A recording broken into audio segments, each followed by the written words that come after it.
And what are, well, some of the songs about? You already mentioned one, but...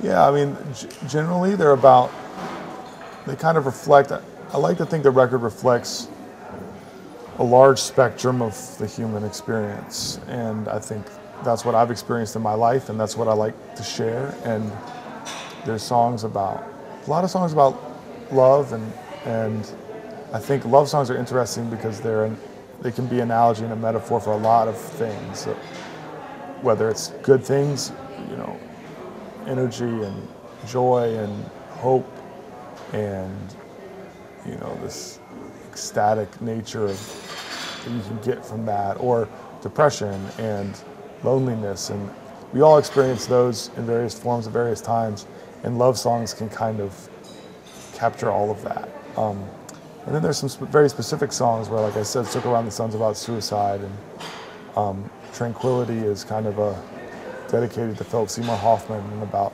his experience, and Holy Moly is about sexual abuse, and there's some those kind of very serious, sort of darker things, and so I think it's a nice balance. I think it represents what most people's lives are like that I know very well. You know, the people that I know very well have had both really hopeful and joyous experiences in life and continue to, and mostly it's that, but there are occasions, whether it's them or their family members or friends, where they touch on very serious things, and I like to write about that stuff. I think it helps me understand how our life can be really dual in that sense, and so. Do you also write from your personal experience? Yeah, I think there's always sort of a spectrum of, like, some stuff is very personal, some stuff is completely not personal, and some stuff is a combination of storytelling and personal experience. Do you have an example of the last one? Of the last? Yes, or well, like a any song. Yeah, like a song like Fruit Trees is very vaguely personal. I mean, it's more or less a love song about spending time with somebody, but it has a whole, like, storyline that has nothing to do with anything. It is a storyline, but it's not from personal experience. Look Around the Sun, like I said, is a true story about a lady I know who committed suicide. That's almost a very factually accurate song. Philip Seymour Hoffman's song is also very factually accurate, and then but like Circle Around the Sun is interesting because I'm singing it from the first person, so it's like I'm singing it as if it's me, but it's not me, and that for first-time listeners or like people that aren't paying close attention, that gets real confusing, because when I say I don't mean like I mean the characters I, and you know, that's fine. It's just switching, sort of narrative switches like that are always tough to follow, and people don't always get them, and that's fine. That's fine too.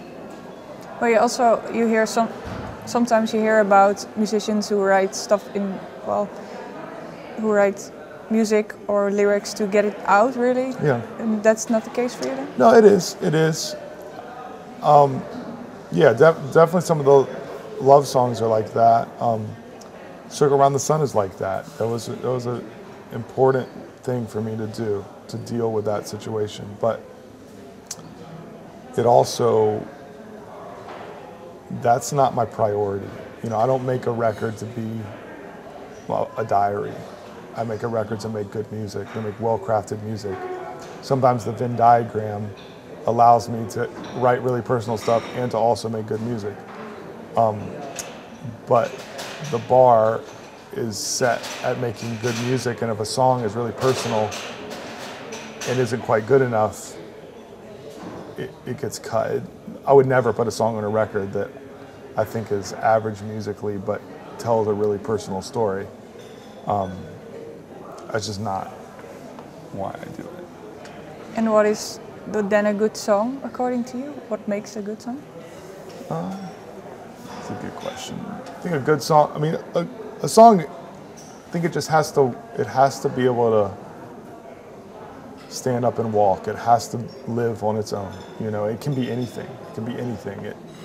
It can be one melody repeated over and over and over again. It can be very complex. It can be very simple.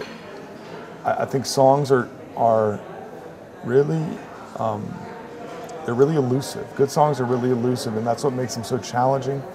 If they were really easy to write, a lot of people would do it, and we'd all be writing hit songs.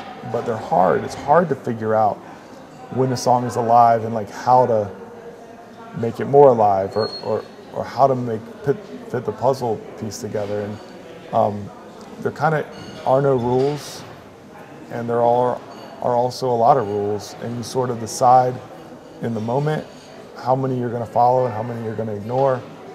And it's all about your taste. It's all about making wise decisions, making tasteful decisions, and stopping at a certain point and saying, "Hey, this is where it needs to stop." Okay. And what do you want to achieve both with your solo career and also the record company? I think I sort of touched on it earlier, but I mean, I make music. I guess I listen to music because it gives me peace, it gives me joy, it gives me a catharsis, it gives me a place to go when I need a place to go. It gives me a way out when I need a way out. It's consistent.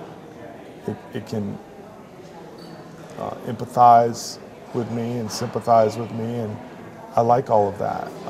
And I've enjoyed music that way since I was really young, and I think I have the opportunity to sort of provide that for other people. If you know, for people that listen to my music and get something like that out of it. Probably not all of that, but a piece of that, and that's why I make music, is to share it. You know, I do it to share, and to hopefully that the things that I talk about other people relate to and can hold up as a mirror, or just hold up for whatever they need it for. You know, and I make music that I like to listen to, and I think I've found a little bit of an audience that has the same taste that I do and likes to listen to the music that I like to listen to. So they, you know, listen to my records, and we share that experience together, which is really cool. Okay, thank you for your time. You're welcome. Thanks.